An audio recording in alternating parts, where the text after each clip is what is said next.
Copa আমেরিকার ফাইনালে কলম্বিয়ার বিপক্ষে আর্জেন্টিনা একাদশে শুরু থেকেই মেসির সঙ্গে আছেন ডি মারিয়া। খেলার শুরুতেই আক্রমণে যায় আর্জেন্টিনা, তবে আক্রমণটি ছিল দুর্বল। কিছুক্ষণের মধ্যেই নিজেদের গুছিয়ে নেয় কলম্বিয়া। প্রথমার্ধের প্রায় পুরোটা সময় আর্জেন্টিনাকে চাপে রাখে দলটি। ১৯ মিনিটে কলম্বিয়ার গোলমুখে শট নিয়েছিলেন লিওনেল মেসি, কিন্তু দুর্ভাগ্য।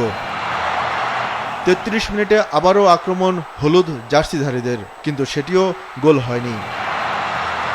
প্রথমার্ধের একেবারে অন্তিম সময়ে আর্জেন্টিনা যে সুযোগ তৈরি করে সেটিও গোল হওয়ার মতো ছিল না। গোলশূন্য অবস্থায় বিরতিতে যায় দুই দল, আর বিরতি থেকে ফিরেই গোলের জন্য মরিয়া হয়ে ওঠে কলম্বিয়া। কিন্তু সেই পুরনো গল্প অল্পের জন্য মিস। ৫৭ মিনিটে ডি মারিয়ার কিক চলে যায় বাইরে দিয়ে। আর্জেন্টাইন তারকা ডি মারিয়ার এটি শেষ আন্তর্জাতিক ম্যাচ। কিছুক্ষণ পর ফুটবল প্রেমীদের হতাশ করে ইনজুরি নিয়ে মাঠ ছেড়ে যান লিওনেল মেসি। এই জীবন্ত কিংবদন্তির কান্না ছুঁয়ে যায় সবাইকে। নির্ধারিত ৯০ মিনিটের বাকিটা সময় চেষ্টা করেও গোলের দেখা পায়নি আর্জেন্টিনা।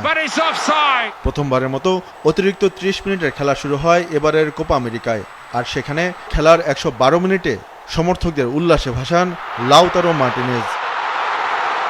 ওই এক গোলেই কোপা আমেরিকায় আবারও চ্যাম্পিয়ন হয় আর্জেন্টিনা। রেকর্ড ১৬ বার এই আসর জিতে উরুগুয়েকে টপকে গেল দলটি, আর টানা ৪টি আন্তর্জাতিক শিরোপা ঘরে তুলল আর্জেন্টিনা। ২০২১ কোপা আমেরিকা, ২০২২ ফিনালিসেমা, ২০২২ বিশ্বকাপ ও ২০২৪ কোপা